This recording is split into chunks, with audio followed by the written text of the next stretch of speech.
Hello, everybody, and welcome. This is January 25th. I'm doing the level 1 recording, Lessons for Full Spectrum Humans. So why do I call this class Lessons for Full Spectrum Humans? What is this all about? Why am I obsessed with rainbows? Why do I make rainbow sculptures? Why do I make these extensive paintings and wear rainbows all the time? It's not just random or arbitrary at all. And so I'm just going to dive right in. I'm going to get a whole bunch of pictures and show you that the colors associate with different levels. Let me grab a sculpture. Levels or layers of reality. Last week, I spoke extensively about this shape. And in level 2, I'm going to speak a lot about the singularity. And also, I know some people have made comments about this. I know that I look what looks to you slightly askew because I keep my tablet at a horizontal because otherwise I can't use the whiteboard effectively on here. So please do not be offended if I don't look directly at the camera because of the way that this particular tablet is set up. That's why it looks like I'm looking off up. So that's hope.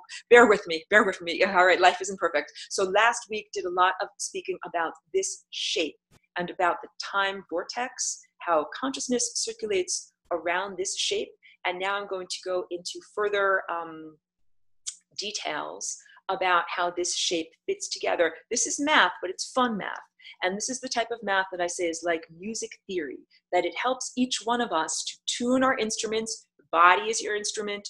Tune our instruments to be able to be a better player in the symphony of life. So far from some kind of a horrible control system like being imposed upon you, like you must conform to this. I hope you guys can tell that that's not my value system at all, like not my personality at all. I'm way more about being a free-form jazz musician. But I learned when I started learning music, and I have my little piano set up over here so I can do some explanation with music. When I started learning music, I found that it was actually liberating to me to learn some musical structure, because otherwise when I was just playing by ear, I couldn't really tell what I was doing, and I couldn't really tell what other musicians were doing. I'm just going to make sure everybody's muted. I couldn't really tell what note I was supposed to play. And then once I started to learn a little bit of music theory, then I started to understand that there's a structure to the music, and I began to be able to more effectively anticipate what I'm supposed to be playing in a song. And because I could tell what the original writer of the song, what the original performer of the song was doing. This is just like being able to understand and read the map of time. This is what I draw and what I paint here. So again, the paintings that I do, I don't do this just to fill my time or to have a hobby, that I do this very specifically. These are all calibrated paintings that are like diagrams of time. So they're not just random designs or random patterns. And I hope to present, that's what I'm trying to present to people, that there's like an actual language here. And that I learned that language just the way a little kid learns the language. Like first you learn ABCs, learn how the letters fit together individually to form words, how those words fit together and interact to form sentences and meaning, and how sentences fit together to form paragraphs. So the flying rainbow lasagna, this shape right here, for anyone who's new, if this is the first video of mine you're ever watching, this shape, I would say it's like a poem in this interdimensional language of vibration. And I have started out perceiving the language of vibration very visually. Like that's where my inspiration was strongest, coming out through the visual sense. But later on, I started to understand it auditorily and understand that it also relates to the harmonics of sound waves. So yeah, I mean, because I've had to do a lot of self-education. I'm a newcomer to this world, didn't have the vocabulary to be able to effectively describe what this is for a long time. It wasn't until I did an art show in 2005, sharing some of these pieces, that I'm going to start showing you some of my earliest work. Because, you know, when I started painting here as Aurora since 2001, I did all of these paintings in very like pure music theory, like not a lot of jazz, just trying to do the very basics to show the truth of what I was perceiving with my higher insight. So that's another thing I should make clear, that all this stuff that I'm sharing, it comes to me by, I book time on my inner telescope. This is like each person has a Hubble telescope, you know, a very profound, powerful apparatus that you can use either to look at something very, very far away, or that you can turn inward, and you can become a microscope, and you can turn it inward to yourself and use it in order to, you know, very on the fine level, examine very tiny things or things that are inside of yourself. Ooh, I will check out that link later. Thank you so much. Yeah, I'll have to check back to see. I don't know how to access the chat when I'm not actually on here, but I'll see how I can get that. I use my telescope in order to look at this landscape of time. And it's just like if you're an artist and you look at a model, you're like, okay, I'm looking at that person's face, looking what their nose is shaped like, what their ears are shaped like, and then I'm going to go back to the studio, and from memory, I'm going to draw an approximation of that person that I saw. So all of this that I'm doing here, this is like a real place, a real, experienced world, and I draw landscapes of that real world. And what I try to do is use tricks of the trade of being an artist in order to make it look like flat static paintings are three-dimensional and moving, because the time field is a living being and it is not flat and it is not static. So all of these paintings are like cross sections, and all of this has movement. So now, wait, but just back to that anecdote. One of the first art shows that I was ever in 2005, and I was showing some of these pieces that I'm going to show to you now, and someone walked up to me and said, "Oh, you're painting harmonics." And I was like, yeah, that's exactly what I'm doing. I did not know what the word meant. So I actually had to write it down in my little notebook, and then I went home and I self-educated and I learned what harmonics was. And then many years later, I started to have more of an auditory awakening, and I got a piano, I started to learn music, and what I did was I associated each note on the scale of the piano with the color of the rainbow. So red, orange, yellow, green, blue, indigo, violet, and then we go back to white light. So now I'm going to grab some pictures worth 1,000 of my flapping, moving mouth parts, and I have them all meticulously organized to lift my thing down so it's easier for me to find. And I'll show you some of these pictures that I'm talking about. So this is a newer one. This is this one, here, this one. I know I make squinty scrolly faces. This one, and I think I got one more. I want to show you this one. Okay, and this one too. First, I'm just going to show you all of these as different examples. And so this, I'm roughly correlating with the way that the recorded lessons go.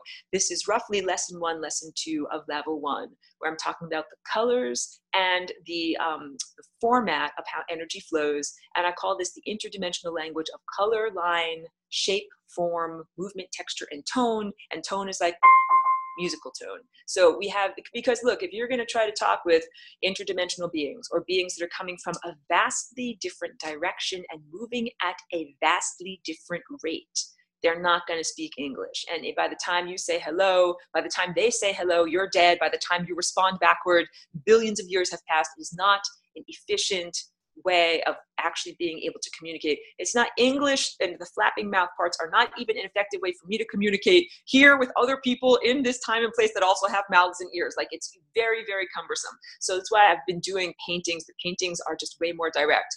So this is a more recent one that I've done. Let me script. This one is another more recent one. It's a detail from a piece that I did called Ascension 2012. And I have another one called Children of True Humanity. True Humanity. Lessons for full spectrum humans. Why I call this people this is because that's a good abstract one, and I'll return to it, is because this is what we are actually shaped like. So let me just get the pencil going here. I know a lot of people focus only on, I'm outlining it now, the anthropomorphic form, one head and two arms and 2 legs. Most people are shaped like that, and identifying only with the anthropomorphic human shaped form. But we have this whole entire other level of reality that is, you could call it higher dimensional, you could call it based in time, and you can also call it based in consciousness. So oftentimes I say the fabric of time, space, and consciousness, because when we're talking science talk, science does not, I'm just going to drink water, does not really want to acknowledge the existence of consciousness. It hasn't developed an apparatus yet to perceive it, like take a snapshot of your consciousness, or a ruler with which to measure it, or any effective way to be able to do all the things that science does to consciousness. So what science does is just kind of like, we'll just ignore consciousness and we'll just deal with the things that we can sense with our 5 senses. But that's so ineffective, because all of this stuff is part of the material world. It's affecting the material world. It's not separate from your physical body at all. I like to say it surrounds and interpenetrates us. And learning about this music theory is meant to be empowering. So this painting is relatively accurate in some ways, but then inaccurate in other ways. So that's why I'm going to show you all these different, like, just like I'm an artist, I have these tools of the trade. It's very hard to show all of this accuracy in one painting. So, you guys are familiar at this point if you've been taking the class. I have this shorthand for my little yellow sculpture divided in half. that looks like this, right? So that little yellow sculpture, if we took a cross section, it looks kind of like this. And what I've got are 2 chakras that are at 90-degree angles. So in this, and I'll get into Earth's magnetosphere and the sun's heliosphere too. In this painting, you can see this large, and also what does chakra mean? Chakra just means a Sanskrit word for spinning wheel of energy, and it's derived from like their word for chariot. It's kind of like you can imagine the wheels on a chariot. Like here's 2 wheels with an axle attaching it, and here's like the chariot where the person sits, and then the horses pull it forward like this. It's that type of apparatus, 2 wheels and an axle. So this spinning wheel of energy, we've got one that's up here, and there's one that's down at the bottom of the screen, but I can't make my pen go down that far.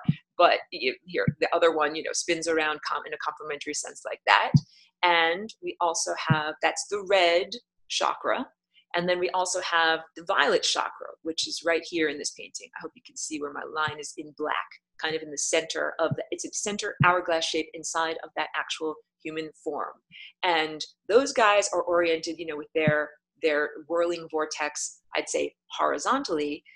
Then we have the rest of the chakras that are oriented, what I would say, vertically. We have them at 90-degree angles. We have one that's going like this. We have one that's going like this. And this is exactly, here's a 90-degree angle. It's my little symbol for it. It's exactly like the blades and rotor on a helicopter. If this is a, rather whale-shaped helicopter, we have the blades that go around the front that are going around like this, like the red chakra. Then we have the rotor that's at the back. That's going around like this, that's like these orange chakras. So if I go to a different version of this so that you can see it, go to here. Here we go. You can, that may maybe like go to a simplification. This one's better. You've got one, actually, so you have 7 chakras. Okay, wait. I have my piano here. Let's use the piano. 7 chakras: red, orange, yellow, green, blue, indigo, violet. And then when we get up to the next octave, it's white light. White light would be the next octave that we're starts at, right? 7 colors of the rainbow, and that's because we are emanations from our nearest star. Our nearest star is named Sol. It emits light. Light is not just dead, stupid photons. Photons are alive, and they are conscious and aware. And so if I draw a little, this is a prism, not a prison where you go if you're bad and you have to go to jail, but it's a prism with an N. And light from our beautiful star comes in through this prism, and it bends the light. And we've got I should go through this more, hold on a second, instead of doing this in a very slapdash way. What we have are the longest wavelengths, which are red, busting out like that, and the shortest wavelengths, which are violet, going up like this, and then all of the colors of the rainbow in between. So now we're talking science talk, and this is frequency and wavelength. And all of this is in order to create a common language and common foundation. Zephyr asks, is prism the pineal gland? I would say the prism through which all of this light of awareness that is being refracted is our totality. All of this that I'm circling, it's not just our pineal gland, it's all of these layers or levels of awareness. So every single one of these notes on the scale of music or levels of reality from red through violet represents a layer of consciousness. So we're coming from, let's say this black dot is like the source of everythingness, white light, it's infinity. We'll make a little infinity symbol up there. Oh, that's a horrible one. Let's try again. Here's a little infinity symbol. There we go. That's infinity up there. And it's the primary ray of consciousness. And we could say it's also divine. It's the source, it's the destination, it's everythingness. And that everythingness comes through the crystal apparatus or diffractor of human experience. And human experience is not just our physical body. It's all of what we are. It's also our intellect. It's also our emotions. And it gets broken down or refracted, just like over here in this little triangular shaped prism. The light gets split up into its various constituent elements. So now I'll go through what each one of those elements stands for. And when I say it gets broken down, you could think of it like light is moving at a very, very fast rate and it gets slowed down slightly. That is what this apparatus over here does. Light is moving at a certain rate, and when it hits that pane of glass, it slows down slightly, and all of the light waves slow down at different rates. It's like, you're hitting the brakes on the car, yeah, and not all of the car stops at the same time. So the aspects of self that are first affected is this violet area here. And the violet area is, I call it where we plug into the cosmos. And I'm touching the top of my head over here. It's associated with this very, very top part of like the crown of your head. It's also called the crown. It's where you plug in. It's where you plug into divinity. It's where you plug into what we consider the source of all consciousness and life force energy. The only reason why we, as organic multicellular human beings, are able to be alive, eat and digest food, make new skin cells if you scratch your face, like give birth to a new human being, you know, through gestating it in your womb, or have new ideas and innovate new songs and music, is because we have this beautiful, lovely connection to the divine. We have a connection to life, source, energy, and literal vitality. That's where that comes from. So that violet chakra over here, it's like a compass needle. It's like when we are pointing in the right direction, we are aligned with that source of information, and we are able to receive that nourishment. So it's the least distorted level of our being, and the part of our being that is moving at the fastest rate. Then the next lowest level is this level of insight. And you can see I just drew it perpendicular to violet, because violet, it's almost like spinning around the way we consider the halo of an angel, a biblical angel. It's not by accident. But then our eye of insight spins around like this. I'm going now like around like a faceplate. And it's literally a lens in front of our perception, a lens in front of our eyes. And that lens is the anthropomorphic lens. This is really big and huge to understand, because right now we're wearing these human bodies. So we're seeing everything through our anthropomorphic lens. That means we're interpreting everything through the filter of humanness. Hey, if we were a blue whale, we'd be wearing a blue whale shaped lens. If we were a redwood tree, we'd be wearing a redwood tree shaped lens, or a butterfly shaped lens. And if you're a butterfly, then you're like, oh, where are the tastiest flowers for me to fly around to and drink nectar? You're not like, oh, where are the tastiest hamburgers? Butterflies don't eat hamburgers. So you have different desires, different priorities, different expressions of the same value system through these different organisms. So a big part of this is, if you're looking at the world through your human lens, everything is slightly distorted because you're interpreting it as a human, everything from the perspective of what is good and right for a human. And that means that there's a lot of room for interpretation and misinterpretation. So if you're looking, just perceiving through this, change the violet color, if you're just perceiving through this abstract level of reality, then the world looks like these paintings behind me. It's abstract. It's like A plus B equals C. But when you start to look through the anthropomorphic lens, that it's not A plus B equals C. It's not, you know, particle A plus particle B interact and have result C. It's person A shoots person B with an arrow with result C, mortality. Like, that is a very different experience than just looking at like the abstract numbers or the abstract patterns of possibility.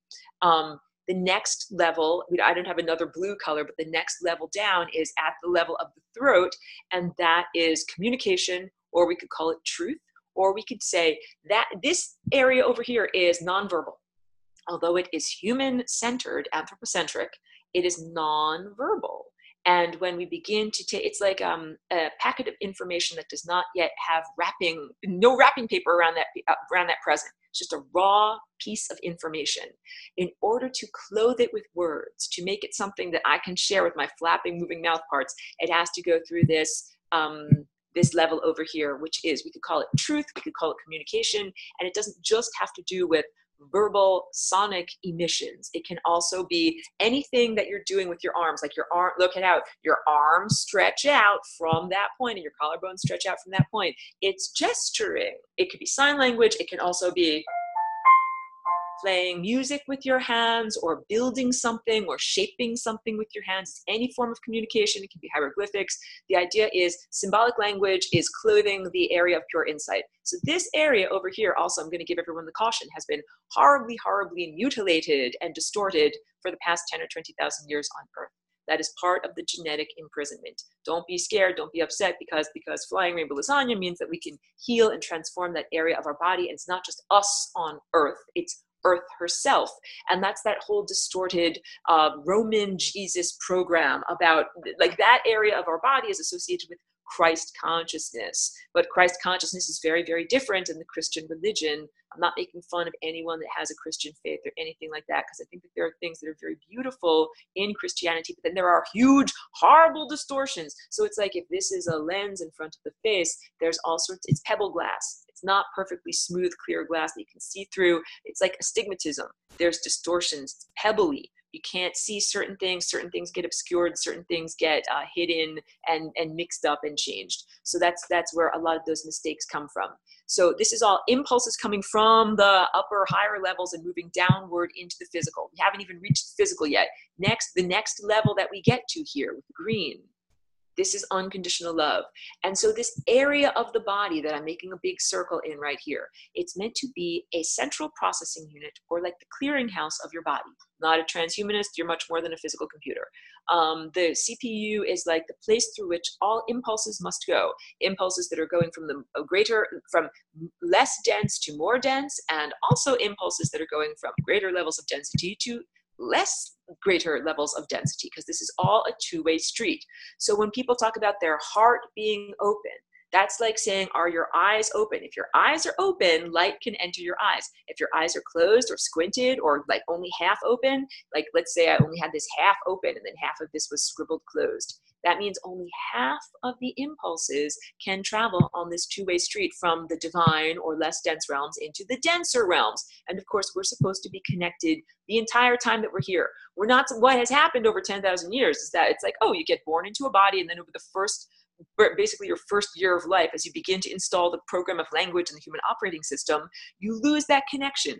That humans get more and more disconnected from their own divinity during that first year of life. They become less connected to what I would call the numinous consciousness, like the oceanic consciousness of everythingness, being connected, like not identifying as self, and humans begin to build the wall of the ego. This is my ego. This is my story. That's a narrative structure. That's my sense of self that separates me from the rest of the world. But that is, pardon my French, bullshit, because you're not separate from the rest of the world. You are absolutely intimately connected with the rest of the world.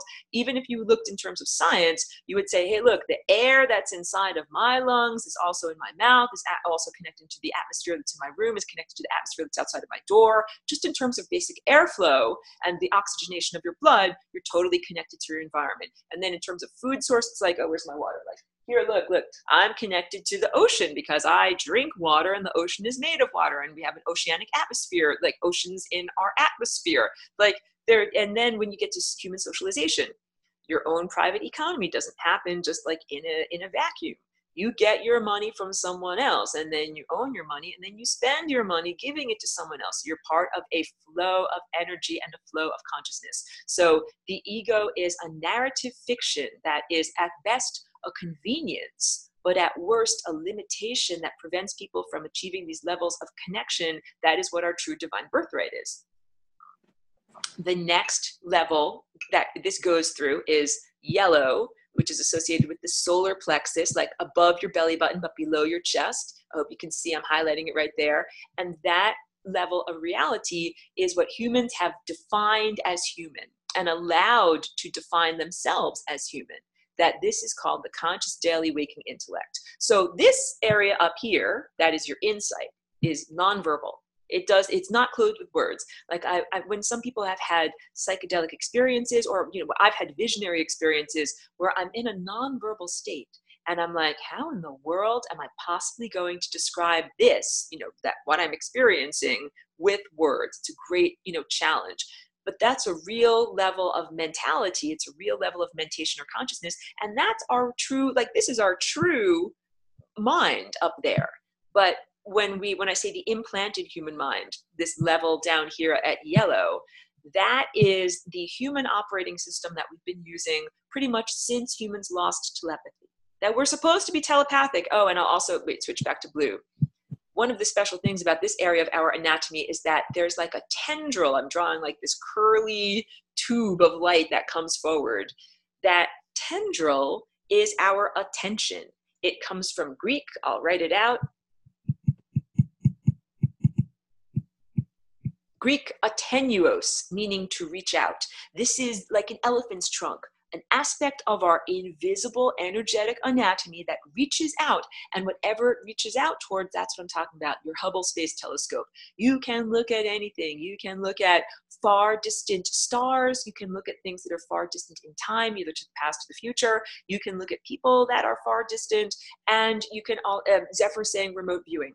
Yes. And the whole idea is all of this should be done naturally. None of this should be done through synthetic telepathy or what I jokingly call fake boobs. You're supposed to have natural assets. You're not supposed to use technology to get artificial assets. So that's, and it's also like having muscles. You have muscles because you run a marathon, because you like do the exercise and you earned those muscles. So in this case, the exercise is consciousness exercise. It is self-cultivation. It is taming one's own ego. It is learning how connected we are to everything else, and that it tempers or mitigates what we do with our attention. Because if it's like, oh, I'm just going to give a stick of dynamite to a child, like that's what happens if you technologically, artificially augment this attention so that it can reach out further or sing louder than it would naturally. I don't advocate for any of that, and that is what I call dark technology or satanic, dark magic or satanic technology, that this technology is used by a particular space race that is not my space race at all. We're all natural. Like, let me do, like, we're all natural, everyone. That, yeah, we don't, and it's almost, there's a little bit of condescension. Like, you don't, if you need to use some kind of magical elixir to see or to reach out to people, or some kind of implanted microchip or magical headband or whatever, magical crystal, whatever it is, like, you ain't ready to do it. All of this, it's like, if you're going to run a marathon, you shouldn't have to wear some kind of a technically augmented exoskeleton that makes you move your arms and legs for 26 miles. That's kind of cheating. That's not really running a real marathon. That's for lazy people who never did the work of training their bodies. So all of this means you train your body and you tune your instrument, and then you're able to attenuate or reach out to whatever you want to reach out towards. But it also means you must attain responsibility in how you use that apparatus, just like like how you use your arms and legs, how you use your genitals. You need to be responsible about who you touch, how you touch, and when and where and under what circumstances. So there's all sorts of ethics and ethical guidelines and moral guidelines about how to use that effectively. That's our true mind.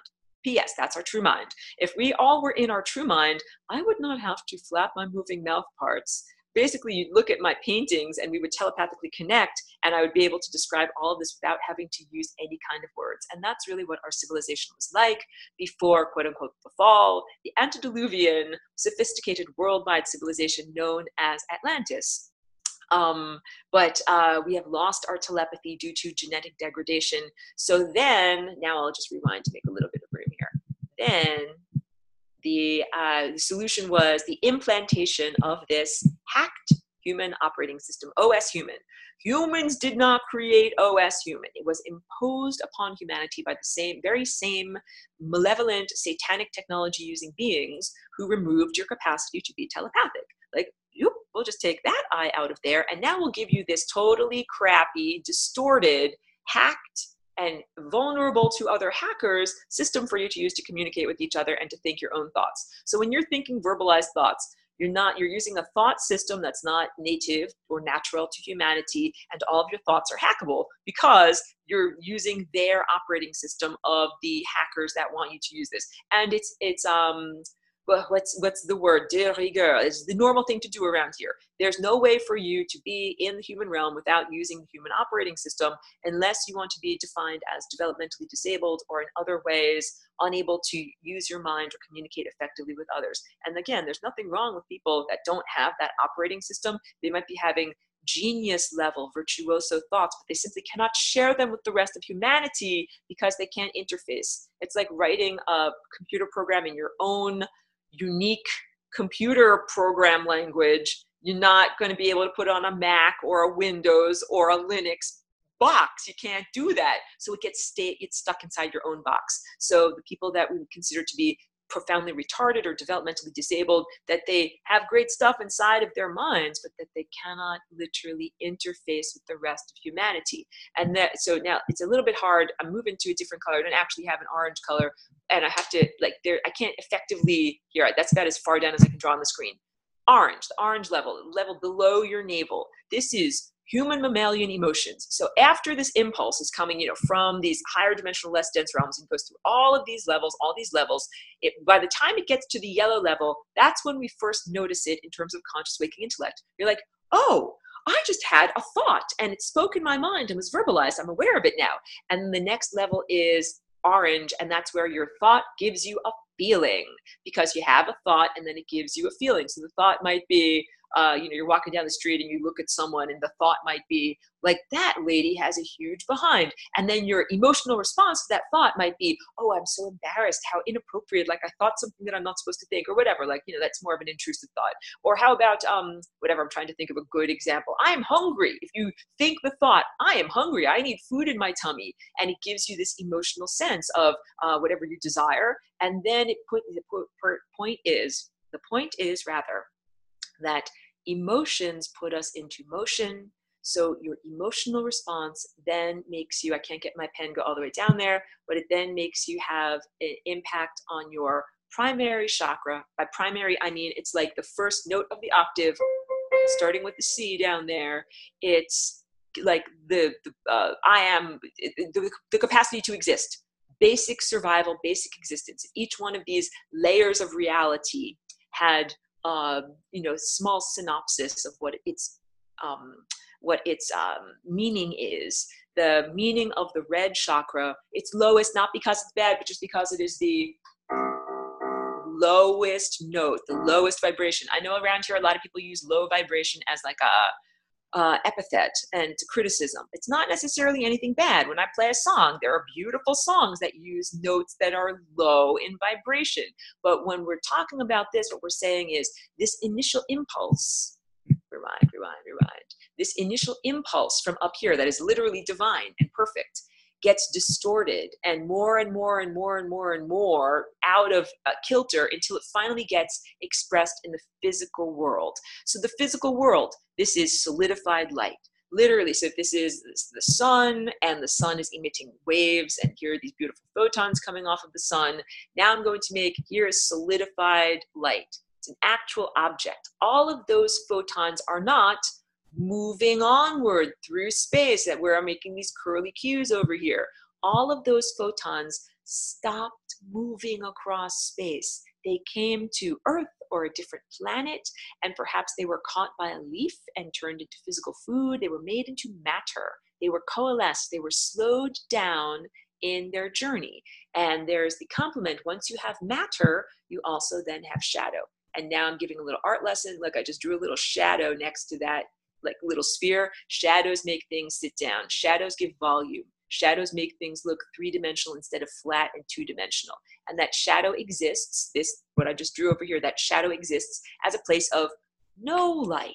So matter creates duality. We have areas of matter, which are solidified light, and areas of no light. And that's, I won't say, like, I won't make any judgments on whether it's the way it's supposed to be or not supposed to be, but we're just starting to understand that just by being in the material world, there are some basic aspects of duality that are expressed, because matter is solidified light. That light, what is going on here, with this solid piece of matter, means that light and consciousness is not traveling over here across the vast reaches of interstellar space. It means it's come to a planet and it's now being used as part of a physical system, which is not inherently evil or wrong at all. But it means that consciousness is focused here, so there's not consciousness somewhere else. That's what this deficit is. Like, there's an overabundance in one place and a deficit in the other place. Okay, so let's use, wait, as a brief example, I want to come up with a good example. Impulses don't just come from the source and come down to the physical, they also come from the physical and go back to the source. And all of this is a refinery. When I say a refinery, I'm talking about something that goes from the general to the specific. Like, you have a lot of different possibilities or a lot of stuff that then gets refined down and focused down, like a lens that focuses until it is focused on one pinpoint of stuff. So we got the impulse that came from the source over here that went through all of these various different chakras, or how fast things are moving through time, layers of time. Let's, if I can just, I don't know if I can switch without getting rid of all of this. Hold on a second. can still see my thing. I want to show you, like, these are layers of time. Wait. This one here, wait, let me clear this all out. There. Oh my goodness, my dog is barking. Quiet down, quiet down, quiet down. Layers of time. If you can look, you stay quiet. We're working over here. If you can look at what I drew over here. So, you know, this is like the main, you stay quiet. This is the main, like the spindle, the center of your body. It's also it's your spine. And each one of these chakras aligns with the quiet down. The singularity. No. Sorry, guys. Sorry. No. Here, you're going to have to go. You're going to have to go sit in your own bed. Hold on a second, guys. Stop it. Too loud. Too loud. So sorry, guys. Okay, now we can focus and concentrate, and I apologize for my furry overlord being so very loud. Each one of these chakras has a vertex that aligns on your spine. If I go back to this original, wait. If I go back to this original picture I was showing you, this picture is slightly inaccurate because I don't know if you can see, where am I highlighting here? Here's a color. Here. This place where I'm highlighting in yellow, I'm showing in this painting all of those chakras or energy centers all converging in one place in the middle of the physical human body. But that is not totally accurate. What actually happens is each one of these chakras or energy centers is aligned. And here you can see there's different, make the pen work. Find a color that you'll see here where I'm making circles. Here's a vertex, vertex, vertex, vertex, vertex. That these are all aligned up and down along the spine. But now, and I hope I'm not confusing you by showing all these different pictures. These are all different depictions of the same exact thing. So this one is a totally abstract depiction that does not have the human form overlapped with it at all. And one of the things that I wanted to be sure to say in this presentation is that, so this one is very accurate in terms of its proportion, and also the idea that each chakra or energy center has within it 7 sub-chakras. So this is the one that's easiest for me to draw on. So you can see we have this one 4 vortex shape over here, super fast outlining it there, all right? And then inside of that chakra, we have these other layers. We have orange, yellow, green, blue, indigo, and violet inside of each layer. So this is like you have a 7-layer cake of reality, and within each layer has 7 layers. And what I've done in this painting is, it's like nested Russian dolls or Ukrainian dolls. I have unnested the dolls so that you can see, like down here, we've got red, orange, yellow, green, blue, indigo, and then violet up to here. Usually they are all collapsed inside of each other, and they are, you know, integrated. But if I do that in a painting, it just becomes very difficult to see, and these are meant to be more diagrammatical. So here what I have done is like unnested them and show them as stretched out so that you can see what each one is. Each one of these is a layer of time. This is the big takeaway of what I'm trying to say. So these are at levels of consciousness moving at different rates, and each layer is a layer of time that is moving at a different rate, and each layer is a layer of consciousness. So and I hope you can see, this is a glass piece that died a horrible death, but up here there was like a translucent white dot that is meant to be the source of all consciousness. In part 2, I will get into that, describing more of the singularity. That is the singularity. That is divinity, that is God, that is the source, the destination. It's where everything comes from.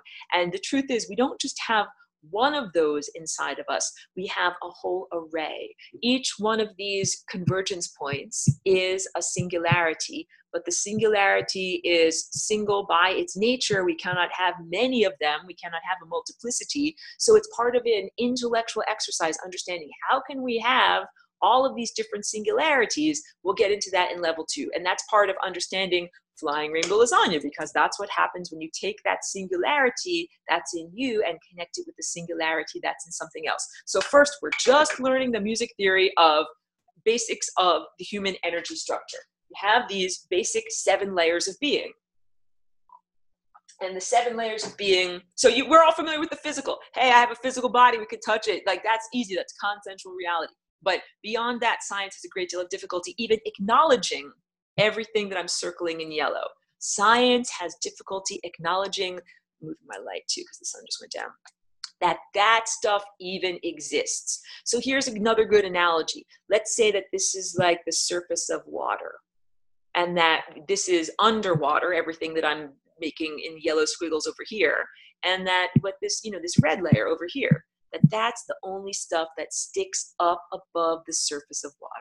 And that is what consensual reality is defined as. That's what the 5 senses, the 5 physical senses, that's all red. That's objective materialism. That's all red, the red layer. And everyone around here is a total freaking expert on the red layer, but totally in denial of and not respecting everything that's going on in this layer up here. And this layer comprises, so we've got and I'm not going to change the pen for every layer that I'm doing.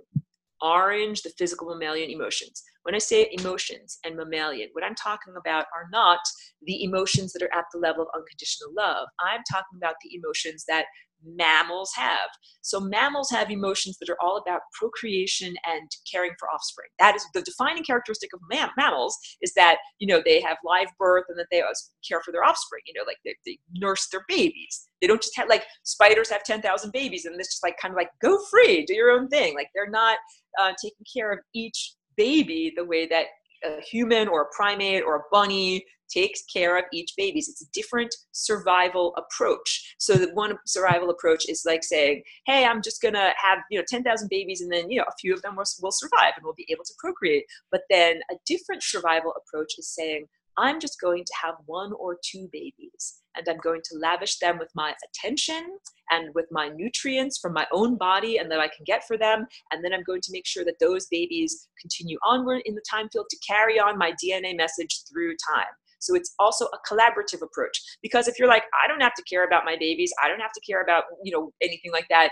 It's just, you're just able to be very self-centered, and you don't have to be focused on social integration. So this level of human mammalian emotions is also the level of social integration. It's the level of attraction and revulsion. It's the level of negotiation. Like, oh, I'll do this thing for you if you'll do this thing for me. All of that happens through mammalian emotions. And there's nothing wrong with that. It's called collaboration. It's called working together.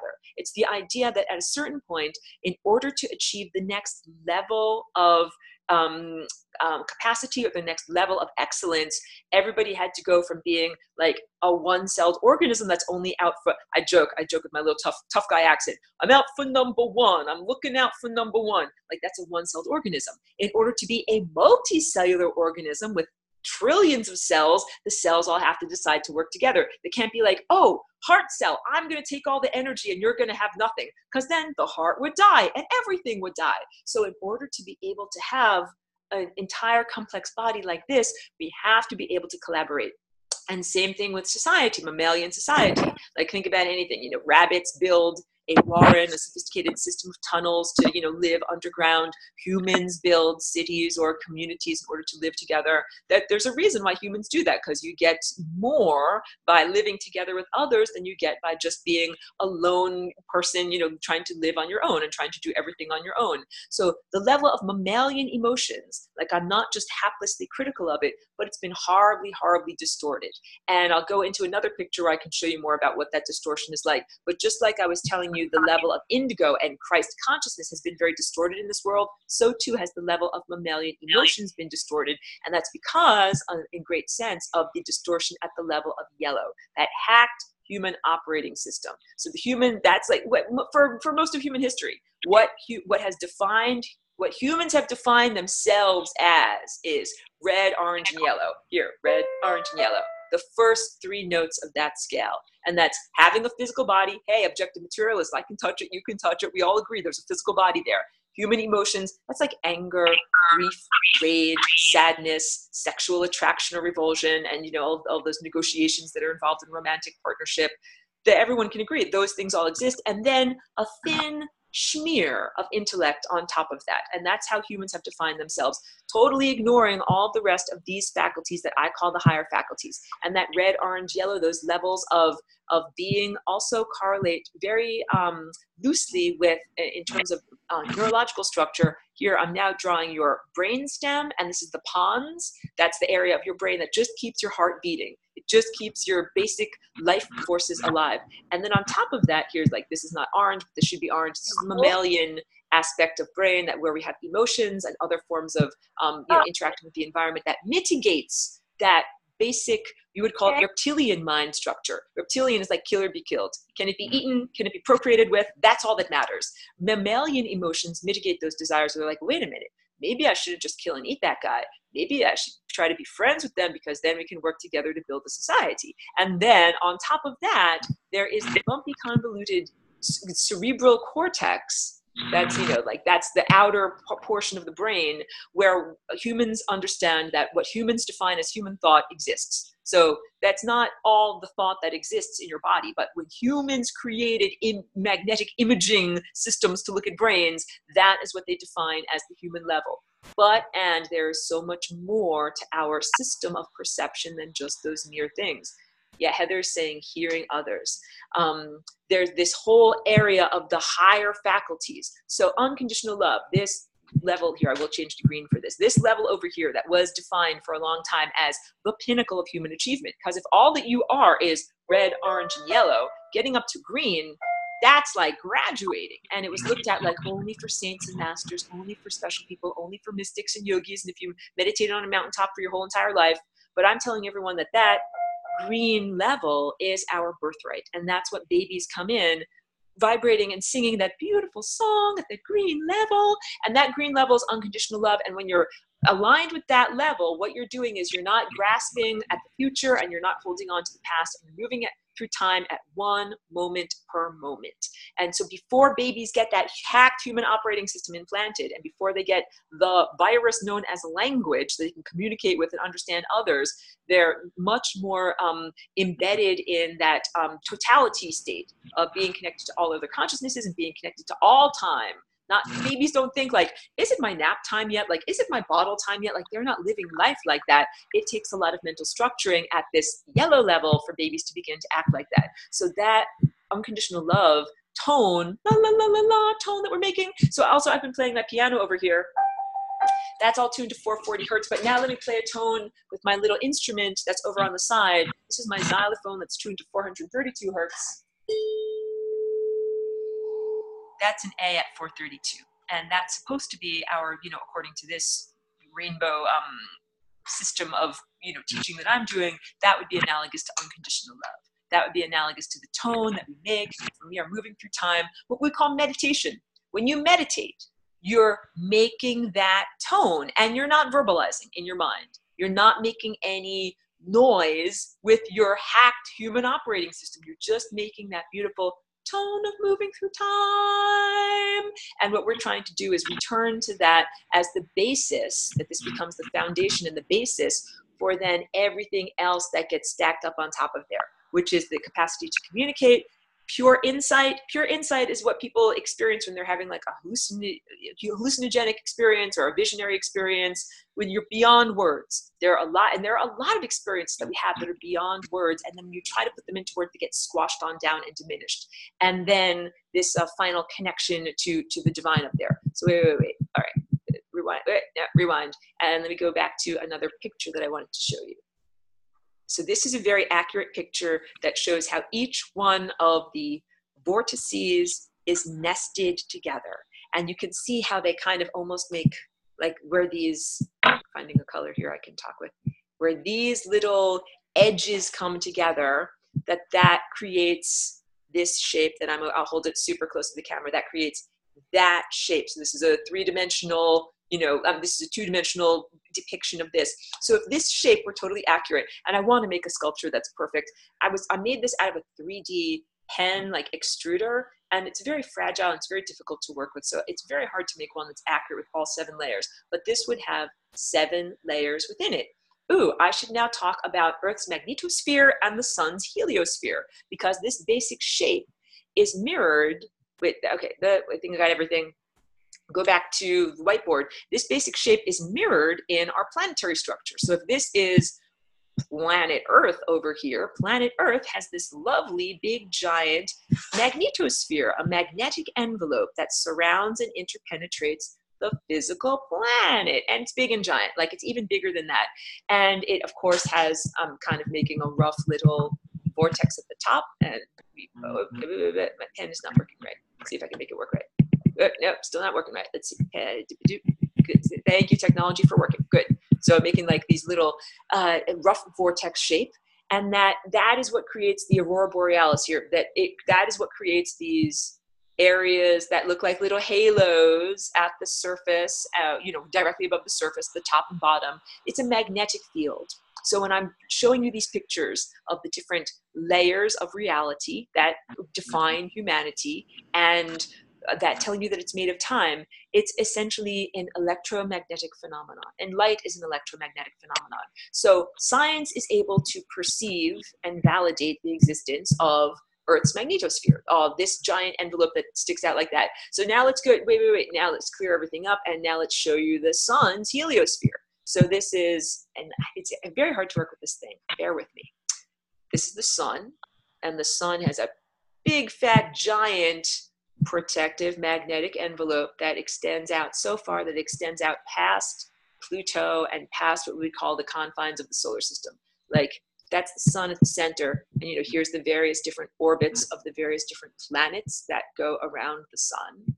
Let's say, I'm not going to draw them all, but let's say here's, you know, the one of the outermost planets over here. So you can see that the heliosphere is a magnetic envelope that surrounds the entire structure of what we would call the solar system. And this is necessary. This energetic structure is necessary because it protects the inner planets in here from all sorts of space debris, like, you know, comets and meteors and all sorts of crapola that's floating around out there, because otherwise we would get beamed all the time. We would have all of these things zooming in from interstellar space and inhibiting the delicate lovemaking and reality creation and life making that is known as organic multicellular life. So in order for us to have life on Earth, it is necessary to have this beautiful protective magnetic envelope called heliosphere, and then our own planet, like let's say this is Earth over here, has her own protective envelope that goes like this and like this. And guess what? These two protective envelopes, these two areas of magnetism interact in all sorts of interesting ways. It's not visible to the naked eye. The magnetic field is not visible to the naked eye, but evidences of it can be visible to humans and can be perceptible to humans. So this is all something that science agrees with. Wait, let me just drink a little bit of water, and it's almost time for me to finish. Let me go to questions because it's almost time for me to finish level 1. And I know I talk really fast because I'm trying to get lots of stuff in one recording to get everything out there. Okay, so yeah, remote viewing. It is possible to do remote viewing naturally without any kind of augmentation.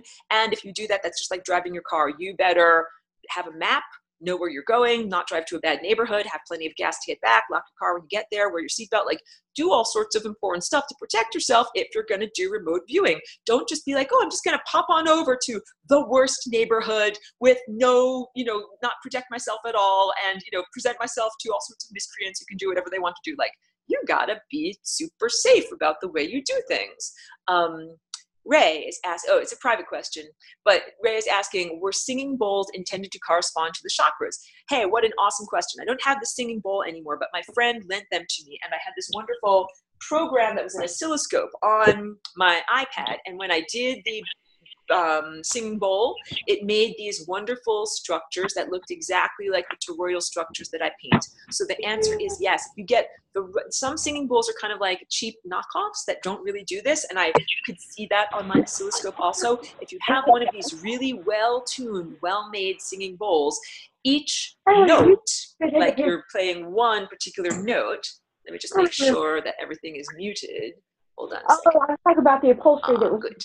If you're playing every single note, yes. If you're playing one note, that note has subnotes in it, and the subnotes are called harmonics. And just very briefly, I'll get into this and then I'll do more in level 2.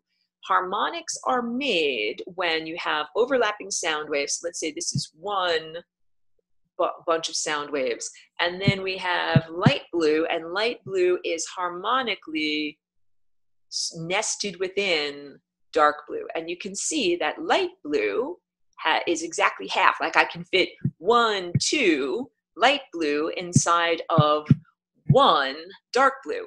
And that is exactly like saying here is a lower C and here is a higher C. These are 2 octaves, 8 notes apart, of the same frequency, the same note. So that means this guy that is higher, this frequency is the light blue. He's literally half the wavelength of the dark blue guy. So when I've been talking about these red, orange, yellow, green, blue, indigo, violet, that is the human octave. That is what we define as humanity. But that's not the end. Wait, let me go to a picture. That's not the end of the journey. Go back to this, and then I'll play more music. Hold on a second. Just finding a good example to work with. I know it's in here. All right, whatever, we'll use this. If this is our octave from, from red going up to violet, that's just this. Here. That's just one part of my piano, but we can keep going. And now I start from the beginning again.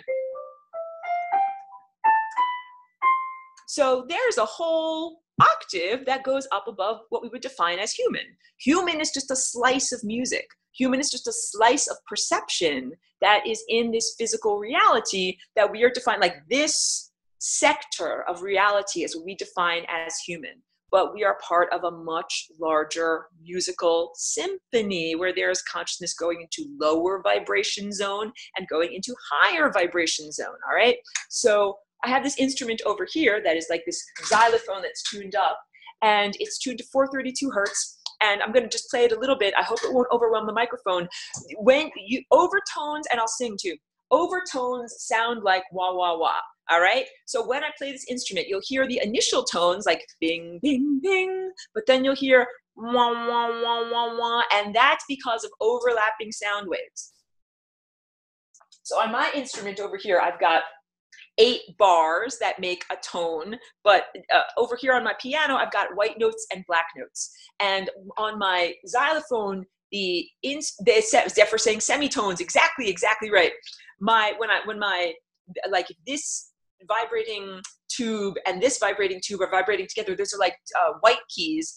The black key, the minor key, happens from the air, the atmosphere vibrating in between those 2 tones. So I'm going to play all of the notes on the scale over here, and then you'll hear the extra tones, and those are overtones, and I'll also do it with my voice too. But first I'll just do it, and I'm sorry I duck off camera to do this. So starting with C down at the bottom.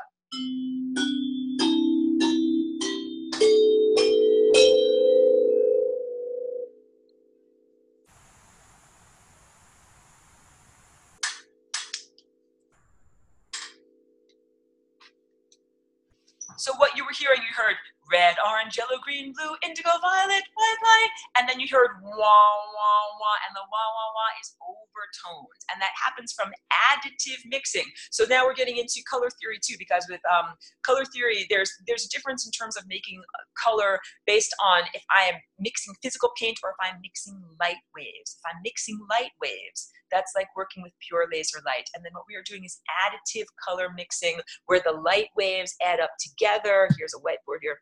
Get the pencil working, and then I'll stop the recording.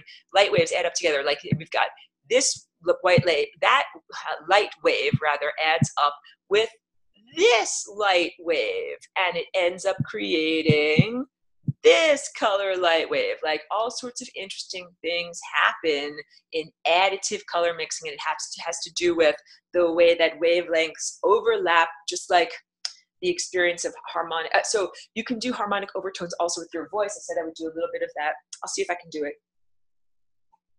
And I should get my my oscilloscope so that you can actually see what I'm talking about. If I do my oscilloscope though, I have to take off my external mic. Let me see if I can do this super fast. Hold on, let me see if I can do this super fast. I should have had this more prepared. The microphone on this thing is broken. Okay, hold on. I'm taking this off. Still hear me? If you can still hear me, can you raise your hand? Can you hear me okay? Good, okay, good. So I'm putting that mic on this thing because this thing is old and broken, but it still works as an oscilloscope. Now, not now. Okay, good. So here is, oh, good. Here is, move it so you can see it now. The light, there we go. Here's a regular speaking voice. Blah, blah, blah, blah, blah. Here, move the lights. Blah, blah, blah, blah, blah. Still move the lights. Oh my goodness, it's so hard to do this. Regular speaking voice. There's a regular speaking voice, okay? Now I'm going to do singing with harmonic overtones.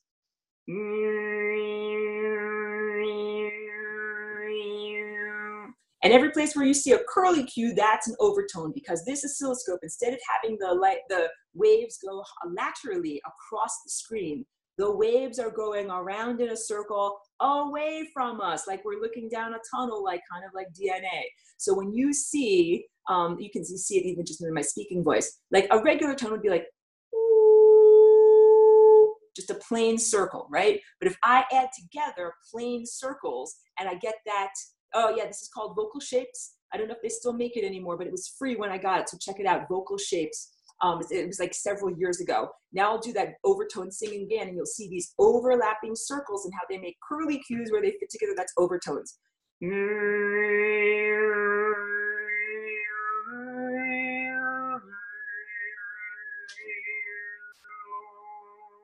And I'll do a little bit with the instrument over here. Where's my little things here? Okay.